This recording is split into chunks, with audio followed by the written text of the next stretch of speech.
Eu me chamo Azaf Vale e estou pastor na Igreja Batista Vida Abundante, na T16, aqui na cidade de Ji, Paraná.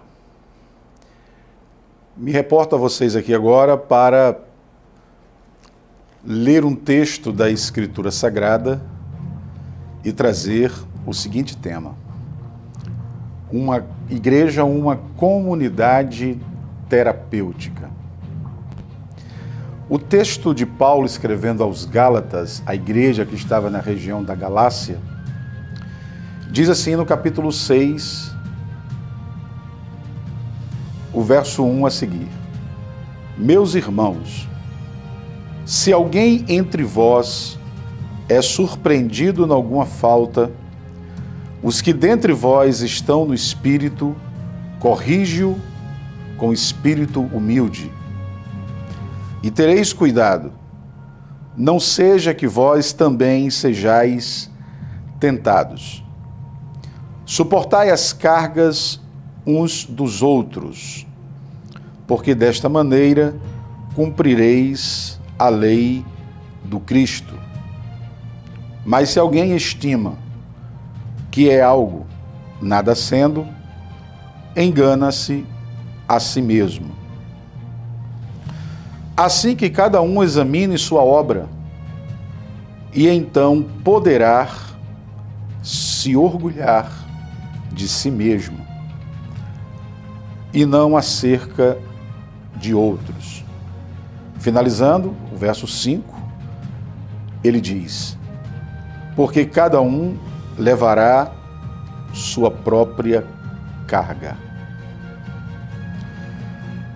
Quando nós falamos de igreja, nós precisamos entender algumas coisas que são pertinentes a ela. Há duas palavrinhas que nós precisamos entender. Primeiro, para quem ela existe. Segundo, para que ela existe. Essas duas palavras, elas são muito importantes. Por quê?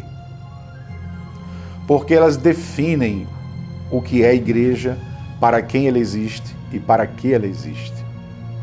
Primeiro, a igreja existe, ela existe para Deus. Ou seja, a primeira missão da igreja é de adorar a Deus, de glorificá-lo, de exaltá-lo, de engrandecê-lo, enaltecê-lo. Na sua vida prática, na sua praxe de vida. Segundo ponto, a igreja, ela existe para quem? Primeiro, ela existe para quem, depois para quê? Para que a igreja existe? A igreja existe para disseminar o reino de Deus em toda a terra. Então, nesse ponto, a igreja, ela é uma comunidade terapêutica, porque ela existe, uma das finalidades dela existir na horizontal, na missão que Deus deu à igreja, é de ela ser uma comunidade terapêutica, ou seja, a igreja deveria se chamar a comunidade do amor, onde as pessoas são acolhidas, onde as pessoas são incluídas nela, enfim. Então Paulo, aqui ele fala sobre essa comunidade terapêutica. Ele está falando aos Gálatas e ele está justamente falando dessa comunidade. E ele começa no verso 1 dizendo: Meus irmãos, se alguém entre vós é surpreendido em alguma falta... Bom, vamos começar a entender as palavras. É muito importante, quando se ler a Bíblia, a gente atentar para o sentido das palavras. A palavra aqui para se alguém entre vós é surpreendido em alguma falta, vem de uma palavra no grego que é a palavra paraptoma. A palavra paraptoma, ela quer dizer resvalar os pés em um caminho perigoso. Ou seja, traz a ideia de que alguém que está caminhando em um solo arenoso e perigoso, ela resvalou os pés, mas que ela não tinha a intenção de praticar aquele mal, de praticar aquele pecado.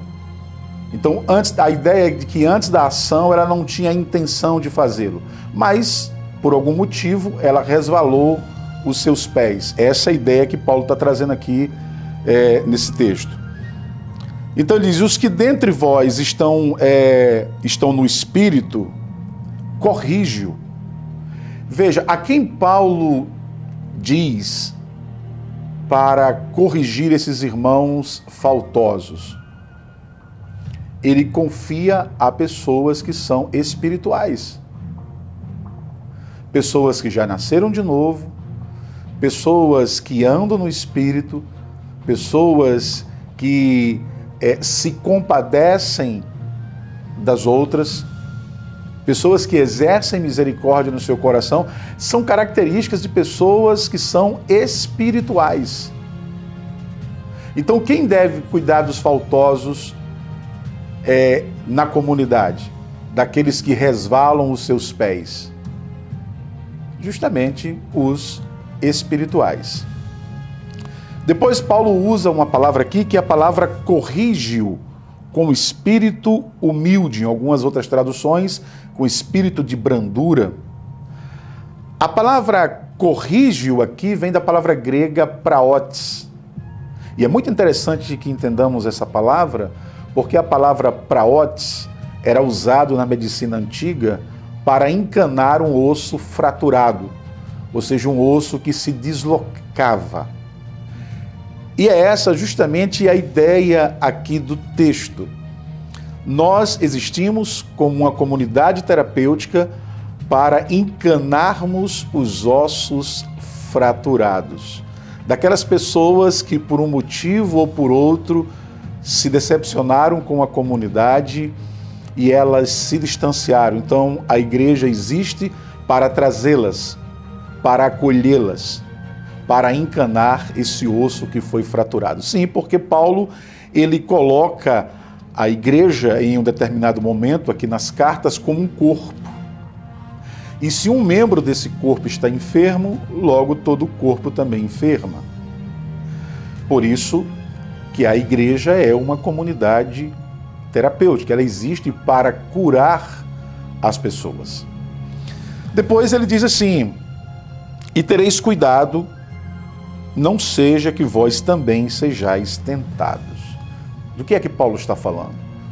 Veja que Paulo está se reportando àquela comunidade e ele está dizendo que quem é responsável por curar as pessoas que resvalaram os pés são os espirituais. Então ele diz aos espirituais, tomem cuidado quando você for curar alguém, para que você também não seja tentado, para que você não caia na mesma situação.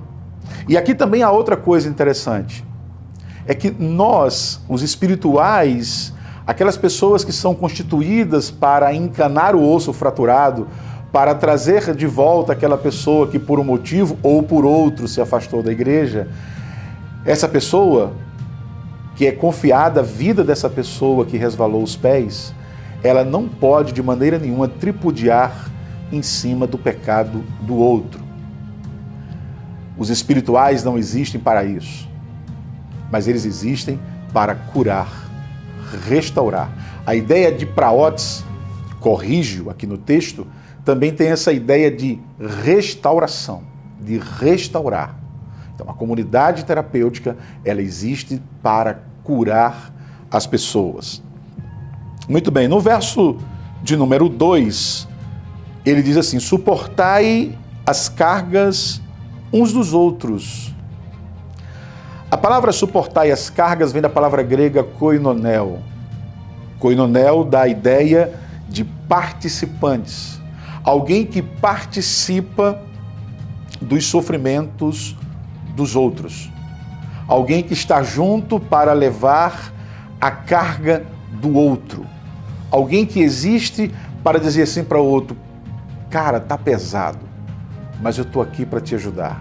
Eu estou aqui para caminhar com você. Eu estou aqui para fazer com que essa carga se torne mais leve para você. Então divida comigo. Então essa é a ideia de suportar as cargas uns dos outros. Fazendo isso, nós estamos fazendo o quê? Nós estamos cumprindo a lei de Cristo, porque a lei, um dos objetivos da lei era justamente a misericórdia, a fé e a justiça. Eram os 3 objetivos da lei.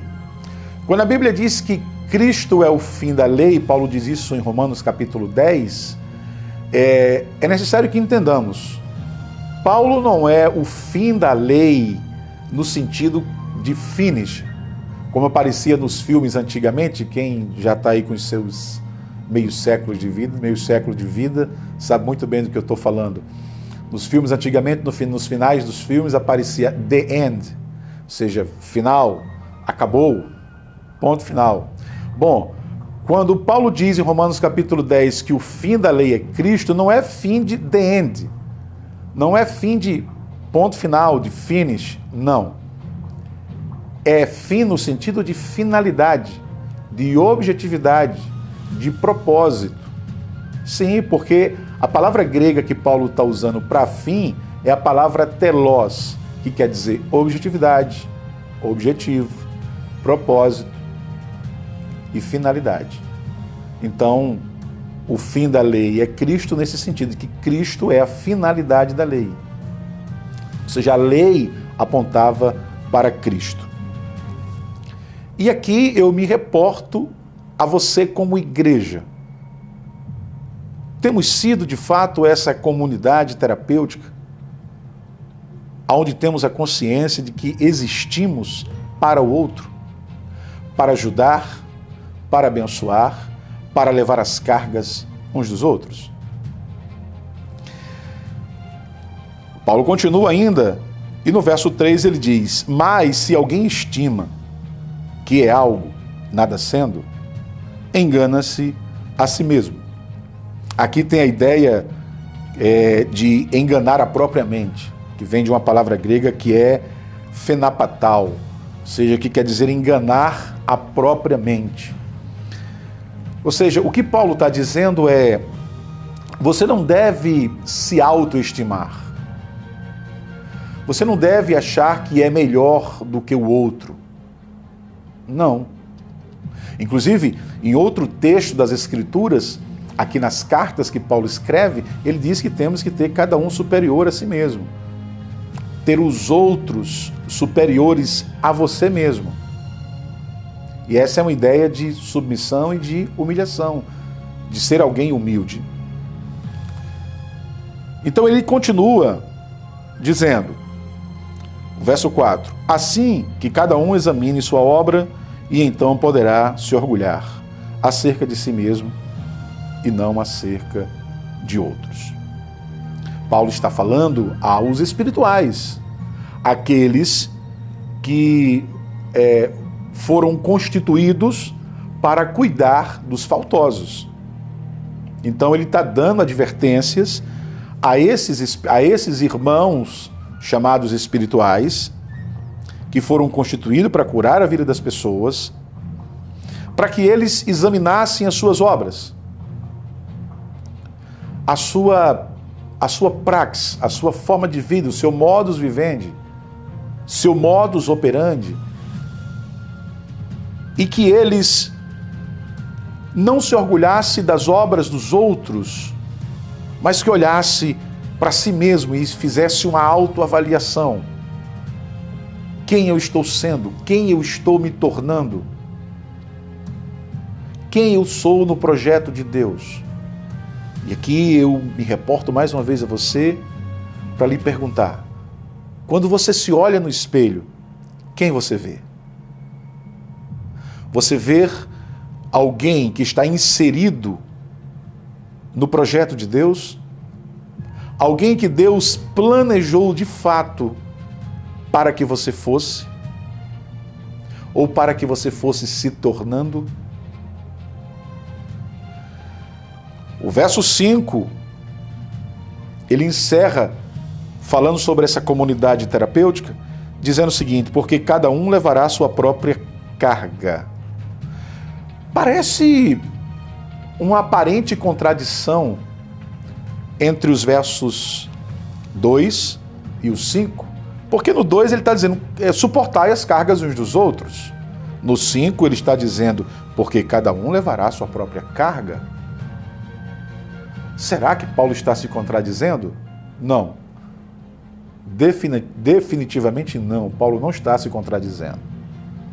Paulo está dizendo no verso 2, está falando da solidariedade. Enquanto comunidade terapêutica que somos, nós devemos levar as cargas uns dos outros, torná-las mais leves. No verso de número 5, ele diz, porque cada um levará a sua própria carga. Por quê? Porque cada um de nós temos a nossa própria carga e temos que ter essa consciência de que temos essa carga para levar.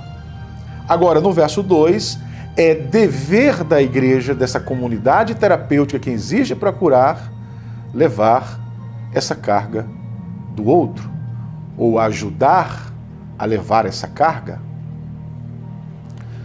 Finalizando essa palavra,